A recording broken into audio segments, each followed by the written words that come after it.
violence or no other kind of violence. Guess what? I could be at work, at school, in my car, and I can still get shot by the police. But I can get shot anywhere. So it is what it is.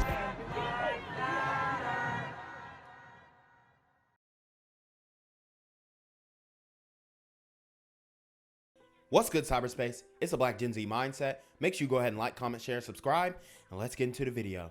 The only movement inside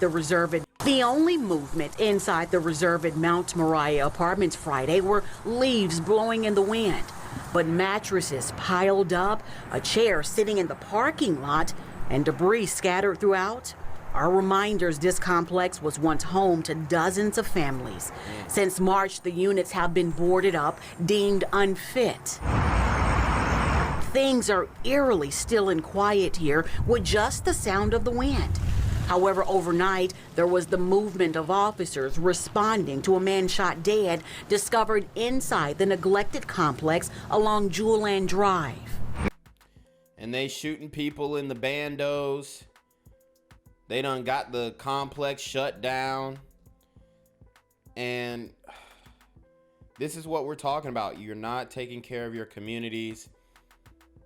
Trash all in the hallways. Piss in the hallways. Homeless dudes sleeping in the stairwell. No pride in your community. Nobody picking up after themselves. Guys just littering everywhere. Ladies littering everywhere. I mean, you know, we talk about integration and we have integration, segregation debates on my live streams. And we're really trying to figure out, when were we at our best? Okay? When were we at our best? I mean, you've kind of got to put two and two together and be like, this is probably why nobody's trying to live around us as a whole. Like, obviously, oh, you know, I got two black neighbors. They're fine. You know, you're going to see that every once in a while. But as far as like a overwhelmingly sunny, community-filled neighborhood, you're going to have these types of issues. And it's really sad, man. It really is, okay? It's something that we need to do and work on as a whole. But I mean, time and time again, can we even have this conversation? Can we even get into this type of dialect without somebody drawing their weapon because their feelings is hurt? Memphis is a pretty high crime rate, so I guess that's to be expected. Kevin Archer says hearing what happened not far from his house has shattered what was left of his sense of security. There was one night a few months ago, some guys tried to rob me and stuck a gun in my head. Damn. So I guess in Memphis, you don't really know. Something else unknown. Damn, and y'all, and he handling that pretty well. I mean, that his attitude toward it, just nonchalant, the apathetic attitude. I'm not saying that he doesn't care, but I mean, he's taking it like a champ, you know? He's taking it like a champ. Known as who pulled the trigger. The gunman likely getting in and out through a hole in the fence, being careful not to raise suspicion. Unwanted and certainly unwelcome criminal activity is what those we spoke with on and off camera are telling us. This abandoned complex. But is it really unwanted? Is it really unwelcome? Because go and try and get somebody to speak up about it. Go and try and ask, hey, who do you think did this? Or who did this? Or do you know who did this? Nobody gonna tell you nothing. No snitching policy in full effect. So can you really say that it's unwanted if nobody is doing anything to correct the situation? Probably not. Attracts. Sadly, there's growing fear this area will once again be at the center of a criminal investigation. For now, Kevin and others say the only thing they can do is remain watchful after crime spilled into this community. Reporting in Fox Meadows. In Memphis, I guess you never really know. Jarita Patterson, WREG, News Channel 3. I'm here on the corner of MLK and Frederick Douglass, where a shooting just took place. And as you can see, it's a pretty rough area. So I'm basically risking my life reporting on this madness. So make sure you do me a favor and hit the subscribe button. Like the video, hell, share the video. And make sure you go ahead and leave a comment down in the comments section to continue the discussion on how we can find solutions to all this son violence in the streets. I'm Genquavius Jackson, here live, reporting from Atlanta, Georgia, BGZM News 17. North man has been charged in a fatal triple shooting involving a 10-year-old girl in northeast Memphis.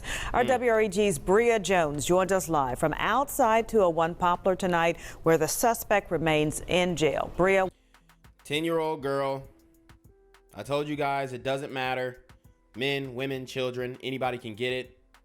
We have a lot of slayings of children in the community going on.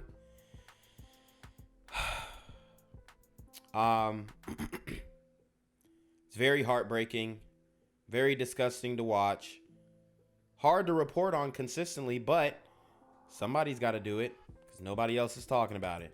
What have you learned? Well, Stephanie, according to the arrest affidavit, police say the suspect flagged them down and admitted to pulling the trigger. I did it, words Memphis police officers say 21-year-old Allante McAbee said after allegedly killing his girlfriend's 43-year-old mother, Alice Williams, 10-year-old sister, Mandia Shanbanka, and critically injuring her 19-year-old sister.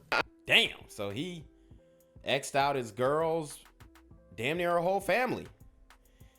And my man, he snitched on himself. He said, I did that. It was me. It was me.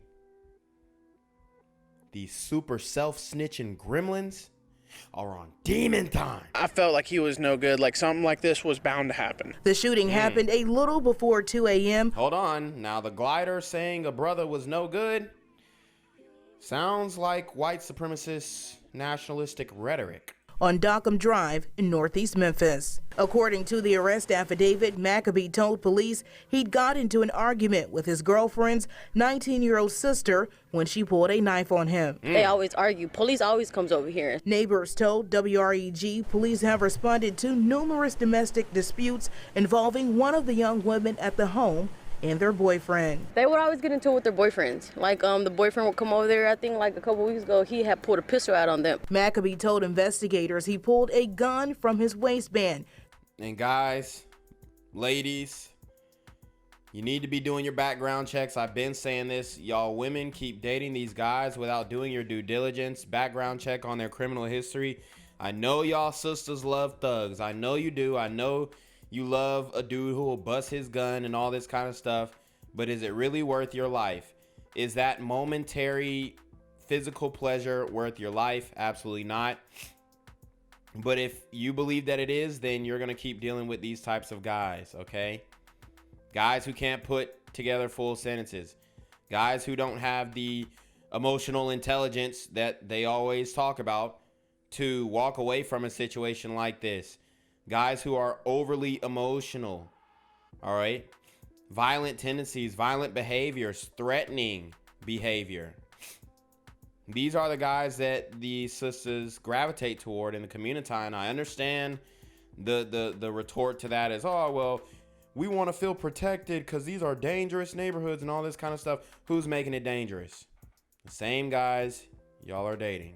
Shooting the teen sister several times in the back. Witnesses say the mother got between the two, trying to break up the altercation. McAbee told police he blacked out and did not intend to shoot and kill the mother and child. To hear that happen, especially a young child, no, I can't put it into words right now because I'm just furious about it.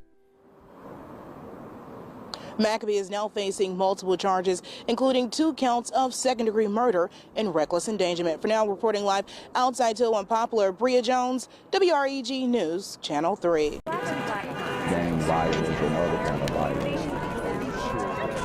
Guess what? I could be at work, at school, in my car, and I can still get shot by the police. I can get shot anywhere. So it is what it is.